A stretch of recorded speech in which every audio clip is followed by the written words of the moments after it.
बिस्मिल्लाहिर्रहमानिर्रहीम। अस्सलाम वालेकुम स्टूडेंट्स।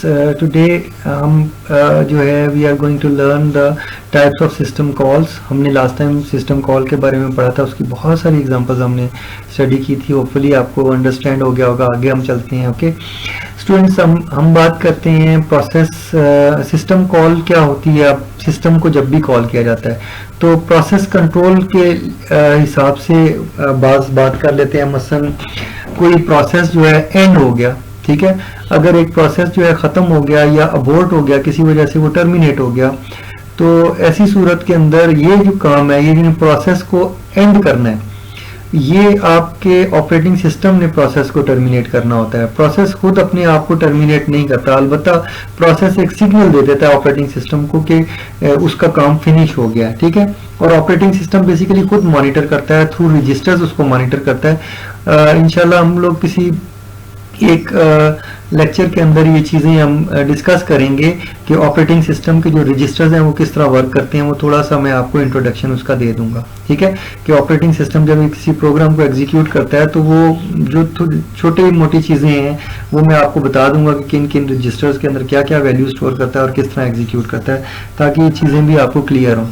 ओके सो ये जो इंस्ट्रक्शंस हैं, जो सिस्टम कॉल्स हैं, एक सिस्टम कॉल ऐसी हो सकती है कि प्रोसेस को कंट्रोल करने के लिए सिस्टम कॉल की जरूरत पेश आ सकती है। यानी प्रोसेस को क्रिएट करना है, प्रोसेस को वेटिंग में डालना है, प्रोसेस को मेमोरी एलोकेट करनी है, प्रोसेस से मेमोरी फ्री करनी है, प्रोसेस को टर्मिनेट करना है, क्रिएट करना है एंड सो ऑन, ठीक है। उसके अलावा नेक्स्ट चीज आपकी आ जाती है फाइल मैनेजमेंट। फाइल मैनेजमेंट से रिलेटेड क्या कुछ हो सकता है, यानी आपने फाइल को क्रिएट करना है, डिलीट करना है, ओपन करना है, क्लोज करना है, रीड ऑपरेशन करना है, राइट ऑपरेशन करना है और रीपोजिशन करना है, फाइल को एक जगह से दूसरी जगह मूव करना है, जैसे आप डिफ्रेगमेंटेशन के अंदर करते हैं ये चीज़। गेट द फाइल एट्रीब्यूट, किसी फाइल के बारे में एट्रीब्यूट, जब किसी फाइल को कैसे गेट करते हैं स्टूडेंट्स, ये जो चीज़ें हैं ये प्रैक्टिकली आपको आनी चाहिए। लाइक मसलन मैं आपको यहाँ पर ये ले आता हूँ, एक्सप्लोरर को लेके आता हूँ। सो ओके स्टूडेंट्स, ये मेरे पास एक फाइल पड़ी है बैकग्राउंड की। राइट माउस क्लिक करता हूँ और मैं क्या करता हूँ, इसकी प्रॉपर्टीज, ऑब्वियसली ये थोड़ा स्क्रीन से बाहर आ गया। मैंने क्या किया, मैंने प्रॉपर्टीज को स्टूडेंट क्लिक किया, ठीक है। सो ये प्रॉपर्टीज आ गई है उसी फाइल की, ठीक है।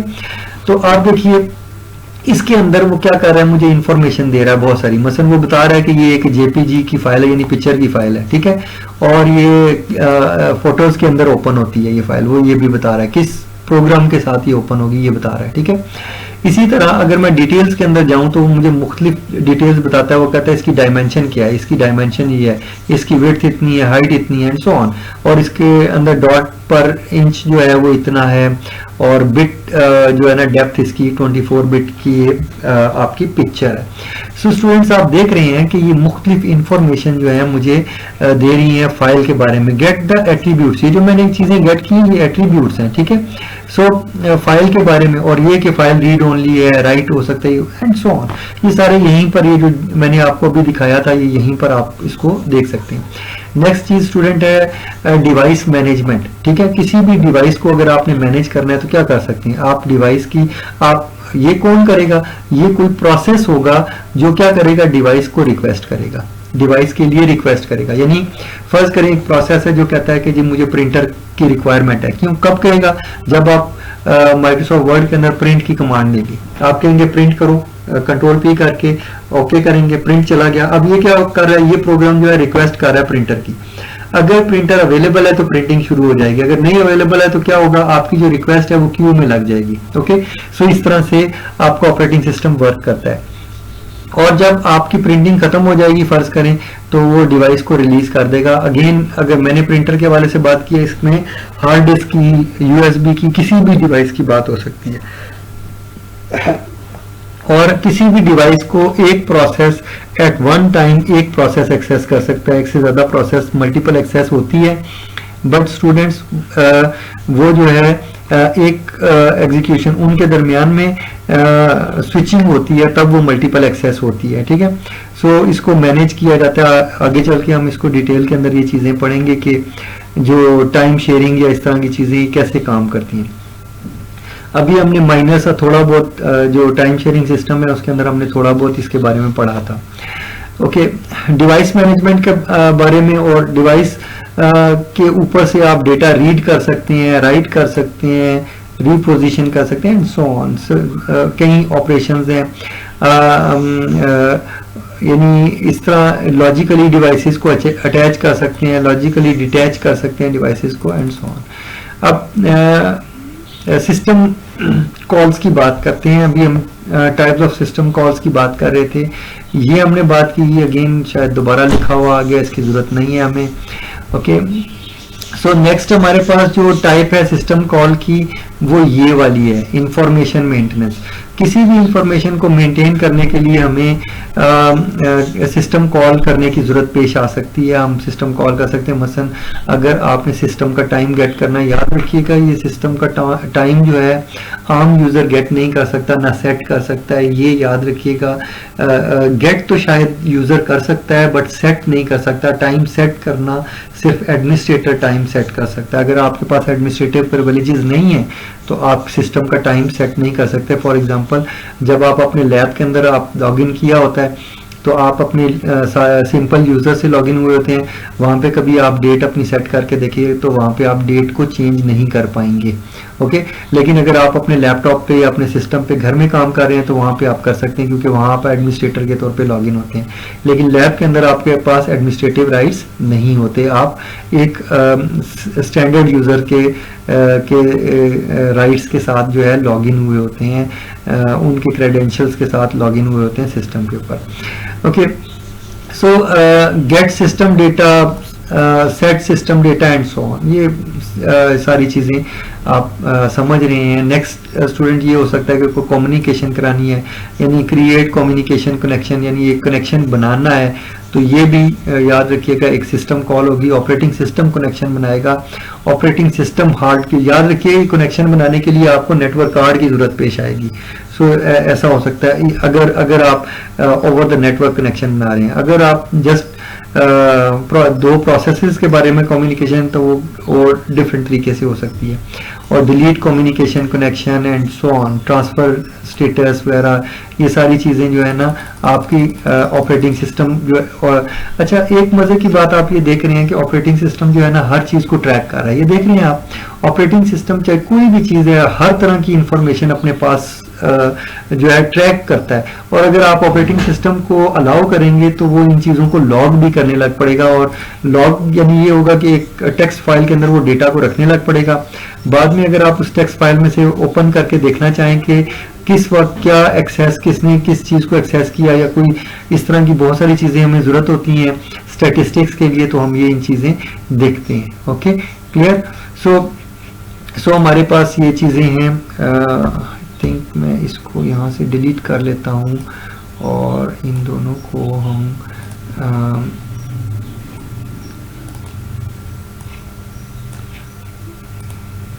ओके, मैं चाह रहा हूँ कि मैं इसको ऐसे कर लूँ।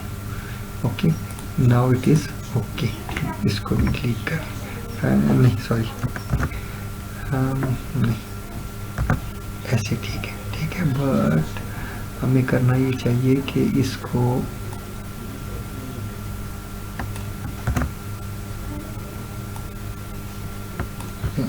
नहीं कर रहा, चलें इसको बाद में कर लेंगे, ठीक है। सो मैं चाह रहा था कि इसको करेक्ट कर लूँ, क्योंकि ये मेरा डॉक्यूमेंट में कुछ एक एरर था, यहाँ पे एक्स्ट्रा एक चीज़ लिखी हुई थी। ओके, सो स्टूडेंट्स, हम लोग क्या करते हैं, कम्युनिकेशन मॉडल की बात करते हैं। सो कम्युनिकेशन क्या होती है स्टूडेंट, अगर एक प्रोसेस ने दूसरे प्रोसेस को कोई डेटा शेयर करना है, तो याद रखिएगा मैंने आपको पहले ही बता दिया है कि प्रोसेस मेमोरी के अंदर लोड हुआ होता है, और प्रोसेस सिर्फ अपने मेमोरी एरिया के अंदर एक्सेस कर सकता है, दूसरे प्रोसेस के मेमोरी एरिया में एक्सेस नहीं कर सकता। तो अगर उसने कुछ ऐसा काम करना है तो उसको करना क्या पड़ेगा, उसको करना ये पड़ेगा, ये जो प्रोसेस ए है, जैसे यहाँ पे गिवन है, देखें दो मेथड है। एक मेथड ये है कि मैसेज पासिंग के जरिए वो काम करेगा, ठीक है। दूसरा तरीका क्या है, शेयर्ड मेमोरी के जरिए करेगा, ठीक है। मसलन पहले शेयर्ड मेमोरी को देख लेते हैं। ये प्रोसेस ने क्या किया, यहाँ पे एक शेयर्ड मेमोरी है, कोई वेरिएबल है, कोई अरे है, कुछ भी हो सकता है। स्टूडेंट प्रोग्रामिंग के अंदर आप ये चीज़ें यूज़ करते हैं।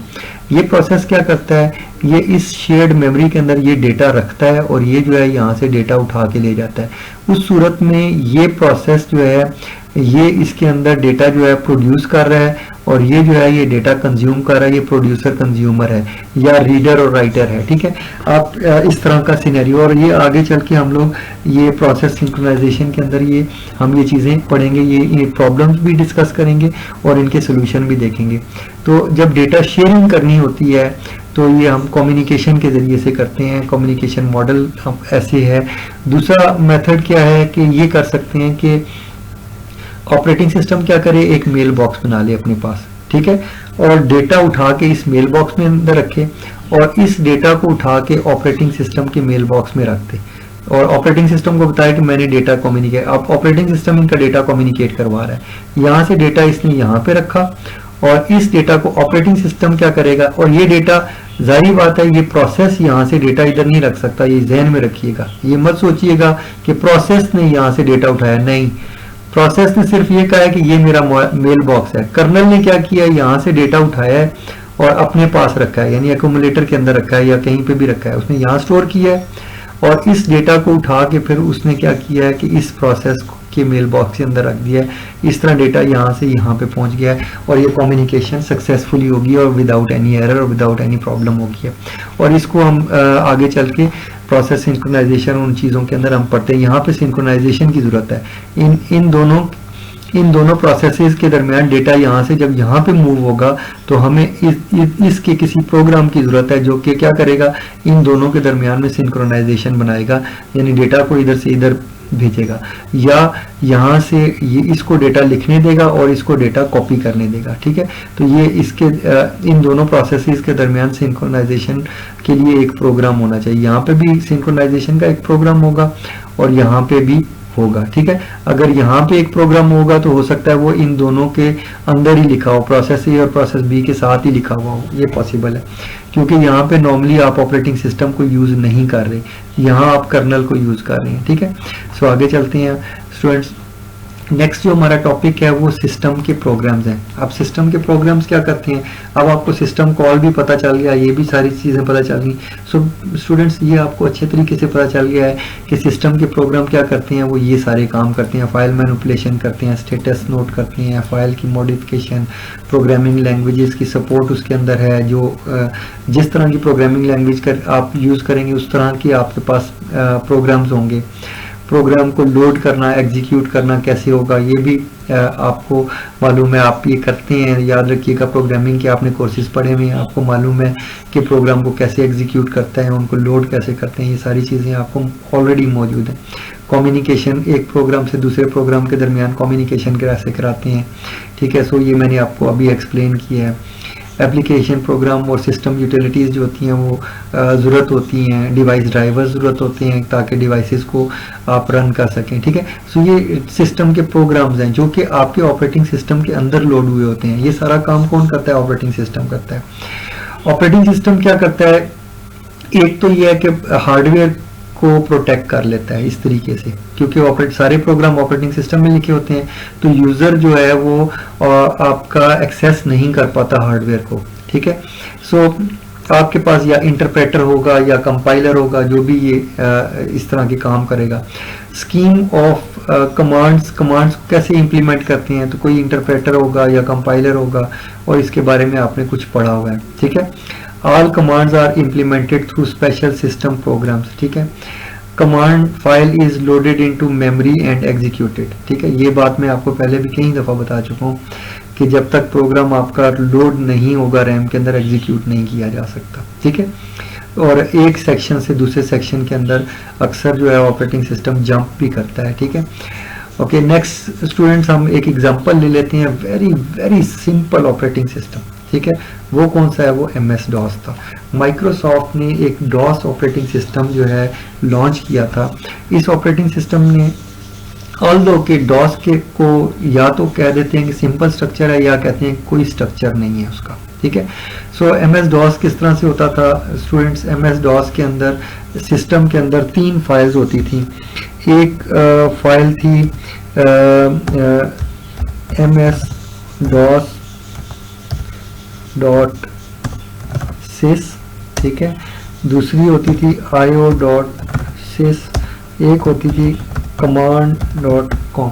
सो स्टूडेंट्स ये तीन जो आपकी फाइल्स थी, MS DOS जो है, MS DOS का एक प्रोग्राम था जो कि MS DOS से रिलेटेड उस लोड होता था, ये रैम के अंदर लोड होता था। io.sys जो है इनपुट और आउटपुट से रिलेटेड प्रोग्राम इसके अंदर लिखे हुए थे। और command.com के अंदर जो बेसिक आपकी कमांड है, जैसे कि आपके अंदर मैंने अभी स्टूडेंट यहाँ पे आपके सामने dir की कमांड लगाई थी, तो ये आपकी command.com के अंदर पड़ी होती थी, ठीक है। इसी तरह cls की कमांड है जो कि क्लियर स्क्रीन कर रही है, आप देखिएगा ये cls है, इसको जब मैं एग्जीक्यूट करूँगा स्क्रीन को क्लियर कर देता है। सो ये मुख्तलिफ कमांड हैं जो कि ये कहाँ पड़ी होती थी, ये command.com जो ये आपका ये जो चीज़ है इसके अंदर पड़ी होती थी। ओके, सो ये MS DOS जो है ये इस तरह का एक बिल्कुल स्मॉल किस्म का एक प्रोग्राम होता था जो कि एक डिस्क के ऊपर भी आ जाता था। DOS stands for disk operating system, ठीक है, DOS stands for disk operating system.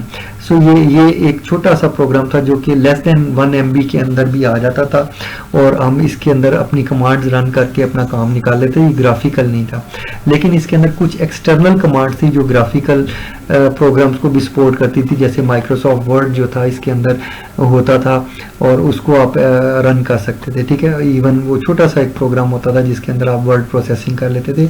Although कि ये जो करंट आपका माइक्रोसॉफ्ट वर्ड है इस तरह का नहीं होता था, वो बहुत ज़रा बेसिक लेवल पे होता था, बट उसके अंदर फंक्शनैलिटी बहुत सारी मौजूद होती थी। ओके स्टूडेंट्स, MS DOS के अंदर क्या होता है कि आपका जो MS DOS का प्रोग्राम है वहाँ पे रेजिडेंट होता है ऑपरेटिंग सिस्टम और एप्लीकेशन प्रोग्राम्स होते हैं, ठीक है। यानी ROM BIOS डिवाइस ड्राइवर्स यहाँ पे लोड होंगे, उसके बाद MS डिवाइस ये जो MS DOS.sys है जो मैंने ये लिखा हुआ है, ठीक है, ये। और io.sys जो है ना ROM BIOS डिवाइस ड्राइवर्स जो है ना ये io.sys है, ठीक है। और रेजिडेंट सिस्टम प्रोग्राम जो है ये आपका ये command.com है, ये वाला। तो ये सारी चीज़ें यहाँ पे लोड हो गई और उसके ऊपर एप्लीकेशन, यानी इसके अंदर जैसे मैंने आपको कहा कि माइक्रोसॉफ्ट वर्ड अवेलेबल था, तो वो एक एप्लीकेशन प्रोग्राम था। एडिट के नाम से एक प्रोग्राम था जो कि एडिटर का बेसिक एडिटर के तौर पर, जैसे आपका नोटपैड है उस तरह का प्रोग्राम था, एंड सो ऑन, सैकड़ों प्रोग्राम्स थे। सो ये एक बेसिक लेवल का ऑपरेटिंग सिस्टम था। तो इसको हम आगे चलते हैं स्टूडेंट्स। नेक्स्ट हमारे पास आपने देखा कि ये उसका सिस्टम था, ठीक है। नेक्स्ट हम बात करते हैं यूनिक्स को। यूनिक्स स्टूडेंट्स डिफरेंट तरीके से काम करती है। यूनिक्स के अंदर डॉस ने एक कॉन्सेप्ट दिया था माइक्रो कर्नल का, कि जो कर्नल का प्रोग्राम है वो स्मॉल साइज का हो, ठीक है। सो अब दुनिया के अंदर माइक्रो कर्नल का ही कॉन्सेप्ट ज़्यादातर यूज होता है, ठीक है। सो ये देखिए यूनिक्स जो है, यूनिक्स का ये कर्नल होता है और उसके ऊपर ये प्रोसेसेस आप देख रहे हैं और प्रोग्राम्स ये सारे इसके ऊपर लोड हुए हैं, कुछ मेमोरी फ्री भी है एंड सो ऑन, ठीक है। इसी तरह अगर आप यहाँ पे देखें कि सिस्टम स्टार्टअप पे क्या सिचुएशन होगी, कर्नल आपका होगा और आपका कमांड इंटरप्रेटर लोड होगा और बाकी सारी फ्री मेमोरी होगी, ठीक है।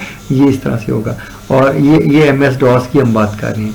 जब प्रोग्राम रनिंग होंगे तो तब क्या होगा कि आपका कर्नल होगा और कर्नल के अलावा आपका जो है, सॉरी स्टूडेंट्स ये थोड़ी सी बीप हो रही थी, मेरी कॉल आ रही थी, मैं बाद में इसको लूँगा। ओके, कर्नल है, कमांड इंटरप्रेटर है जो काम कर रहा है, ठीक है। और आप देख रहे हैं कि प्रोसेसेस यहाँ पे इस एरिया में लोड हुए हैं और बाकी फ्री मेमोरी है, ठीक है।